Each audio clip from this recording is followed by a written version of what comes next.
They're almost veterans in the music world. They've written so many songs over the past years and they've released 3 albums in 1 year. I'm here with Michael and Lisa Gungor to talk about their albums One Wild Life, the trilogy. This is G-Town TV.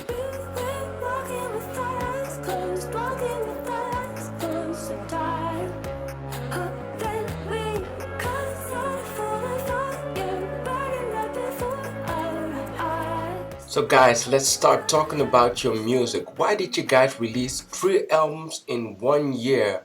Almost no artist did that in the past years. Yeah, we really went through a lot in 2014, and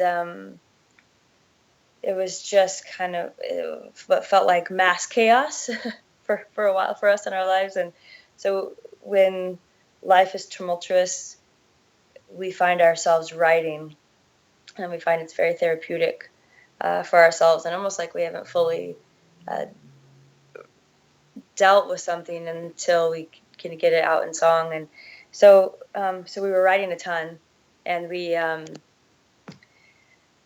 just had so many songs, and we weren't sure which songs to cut, and we found ourselves really being attached to a lot of what we were saying in these other songs that were possibly going to get thrown out. So we thought, well, what if it just evolved? You know, we thought about doing 2 albums, and then as the conversation went, the idea of doing 3 albums and linking them all together and having it be about soul, spirit, body, the whole kind of human experience. And it just made sense. It was kind of like the trilogy was revealing itself to us, you know, like telling us what it needed to be. And it was a lot of work.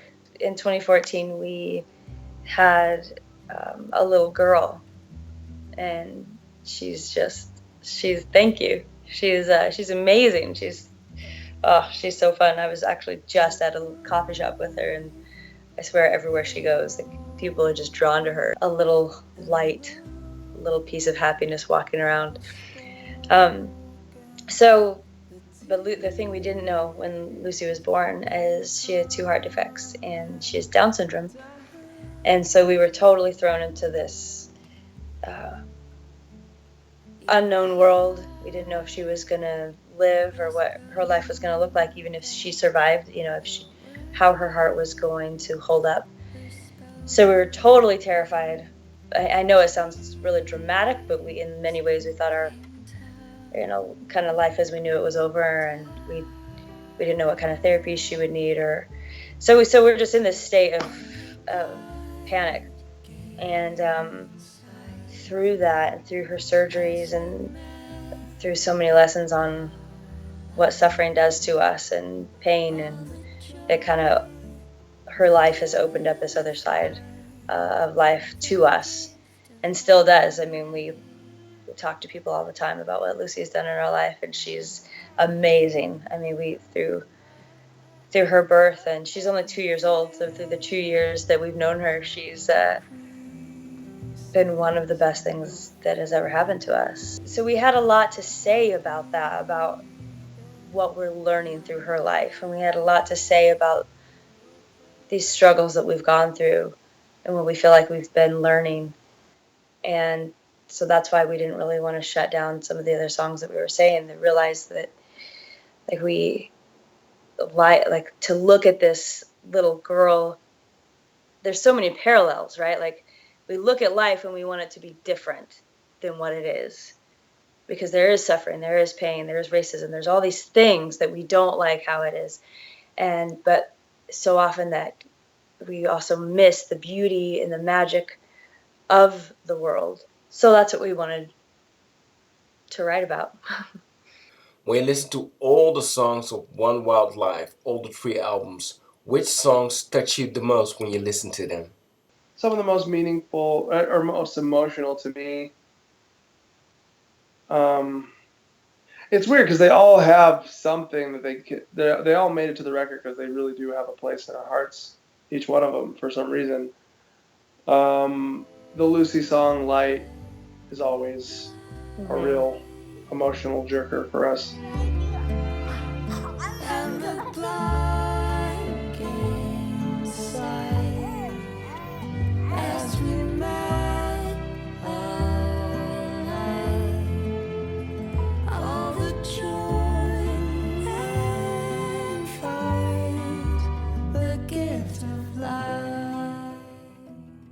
Vapor for me was always a meaningful song. It was the first song I was able to write about God after my own deconstruction of faith.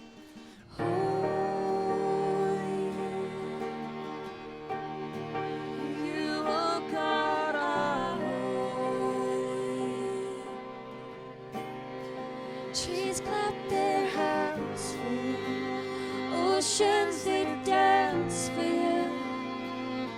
You are holy. That's one of the ones in the new one. I thought the end, Yeah. like the last song, is one of my favorite on the whole series. Just the feeling of it, listening through it, and feeling like imagining death. What is it going to be like to die? And for some reason, the feeling of that song really is visceral for me. I climbed up a line of rock. There overlooking the swirls of the world. Oh, the infinite mystery I saw. Fighting the suffering while seeing the gift. Love is the yes to it all. Somehow I know that my heart will keep breaking, but may it stay open and soft till I am finally back to the source of it all. Yeah, every time we do the light song, I mean, I've been in tears on stage. It gets me every time. And Tree, I love Tree. Why does man despise the body?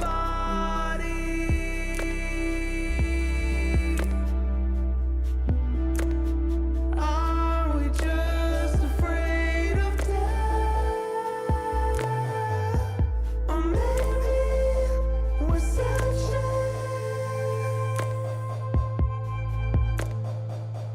and growing, and now we're separating good from bad.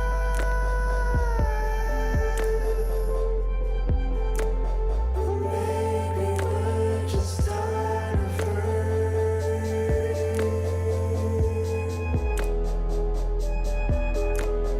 afraid of losing what we have. And I didn't write that one. That was all Michael. And I think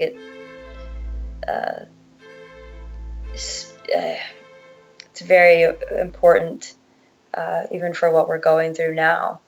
And I think a lot of women especially resonate with it because you unknowingly grow up in this culture where where you've have this shame of your body, but you just think it's normal, right? I mean,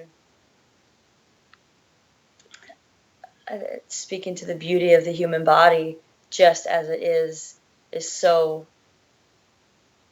important in a culture where we're just wanting to change and make everything more beautiful and perfect and symmetrical and skinny, and so the celebrity culture that we've created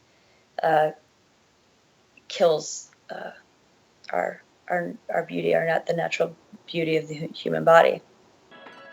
Let the light keep it shining.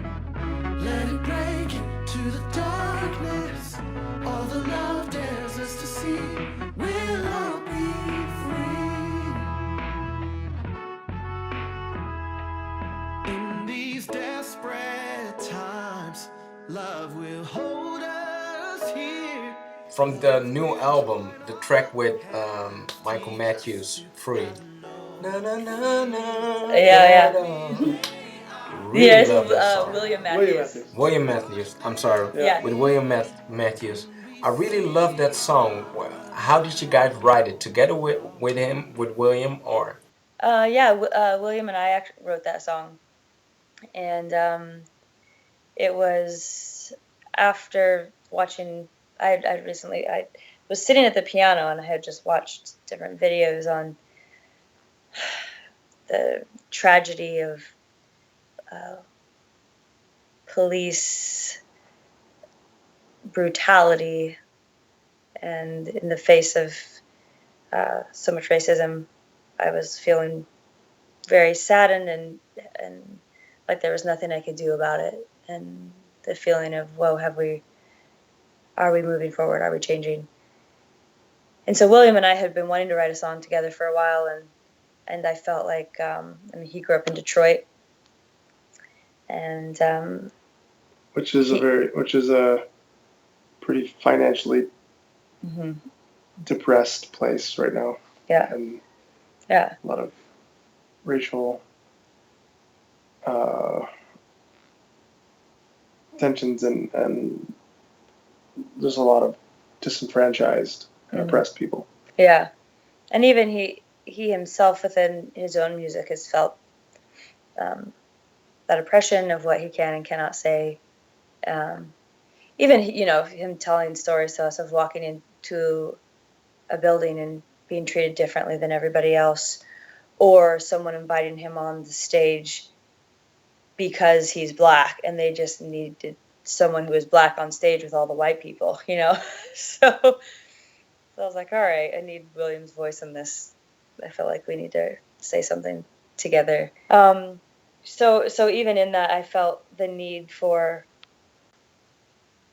a very white voice, white privileged voice, and and a voice of my friend William to be joined together. Like, what can we say together? Can we bring any kind of reconciliation together? And so that's how the song "Free" was born. Really, a cry of hope.